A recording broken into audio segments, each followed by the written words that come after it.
बाद में अचानक एक सुबह आपको लगता है कि एक भाई ने दो बहनों को घोड़ी पे बैठाया है और ये बात गलत थी। ऐसा क्या खाया उन पंचों ने कि उनको लगा कि चलो ये बात गलत है। तो हमें बुरा लगता है कि लड़के आज भी समाज में आगे हैं और लड़कियां आज भी पीछे हैं। पुरुष प्रधान समाज के नियमों को जब भी किसी ने तोड़ने की कोशिश की तब उसे समाज से अलग कर देने का फरमान जारी किया गया। कुछ ऐसा ही राजस्थान में बाड़मेर के मेली गांव में देखने को मिला। यहाँ शादी के दौरान दलित समाज की लड़कियों का घोड़ी चढ़ना श्राप बन गया। पंचों ने इनके पूरे परिवार पर 50,000 का जुर्माना लगाकर समाज से बहिष्कृत कर दिया है। आज ब्लैक बोर्ड सीरीज में समाज के इसी स्याह पक्ष को करीब से जानते हैं। जब एक स्त्री पुरुष की बनाई परंपरा को तोड़ने की कोशिश करती है तो उसे और उसके परिवार को किस तरह कुचल दिया जाता है।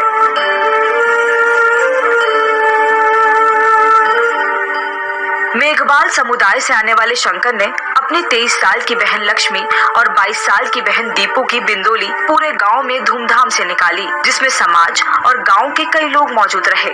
लेकिन कुछ दिनों बाद ही ये खुशी मुसीबत में बदल गई। इसी गांव के हमारे समाज के लोगों ने वहाँ जाके भड़का के कहीं बैठ के करके वापिस उसको कह 2 महीने बाद इसको दंड मूल डालो शंकर के ऊपर और कुछ न कुछ तो इसको भुगतान करना ही पड़ेगा, नहीं तो उसको कमानी वगैरह सब बंद कर दो। हमारी बहनों ने मैंने पढ़ाया है, सब कुछ पढ़ाया, तभी तो मैंने आगे बढ़ाया और घोड़ी पे बैठाया, पूरा नहीं किया था।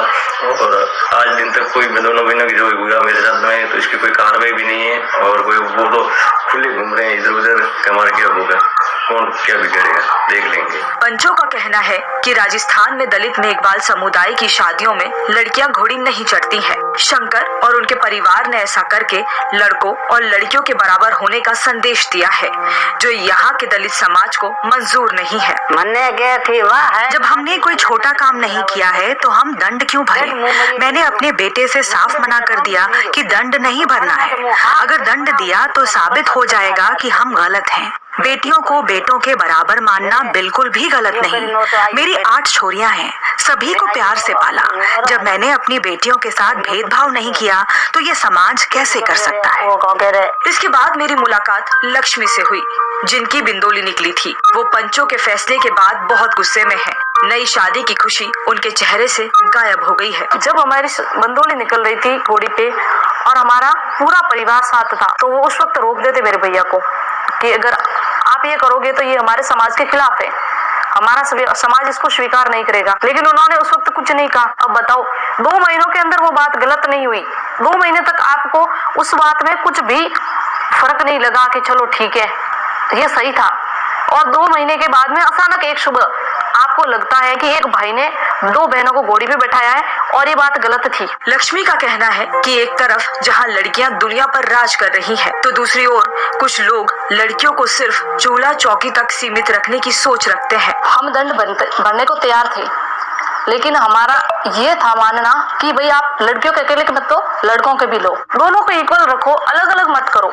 अगर आप अलग करते हो तो हमें बुरा लगता है कि लड़के आज भी समाज में आगे हैं और लड़कियां आज भी पीछे हैं। हुक्का पानी बंद होने के फैसले के बाद से शंकर इस बात पर भरोसा नहीं कर पा रहे हैं कि बेटियों के घोड़ी चढ़ने का विरोध किसी दूसरी जाति ने नहीं बल्कि दलित समाज के भीतर से ही आया है। पहली बार जब ये बात सुनी तो बहुत डिप्रेशन में थे मेरे हस्बैंड।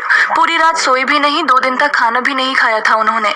वो सोचते थे कि मैंने इतना कुछ किया लेकिन समाज वाले इस तरह से देखते हैं। वो ये सब बात सुनी तो गांव में लोग दबी जुबान में शंकर और उनके परिवार का समर्थन करते हैं, लेकिन पंचों के खिलाफ जाने की हिम्मत किसी में नहीं है। तो वहीं मेली गांव के सरपंच भी अब इस मामले में कुछ नहीं कर रहे हैं। अब देखो, अभी भी हम बहिष्कृत हैं, तो आप ही मान लो, दबाव तो हमारे ऊपर है ही कि हम अभी भी समाज से बाहर हैं। मेरी उन पंचों से निवेदन है कि अगर आपके घर में कोई भी एजुकेटेड है तो आप उनसे पूछो पहले। यहाँ पहुंचकर एहसास होता है कि शंकर ने बहनों को घोड़ी पर चढ़ाकर लड़का और लड़की के भेद को खत्म करने की पहल की है, लेकिन समाज को उसे स्वीकार करने में अभी लंबा वक्त लगेगा।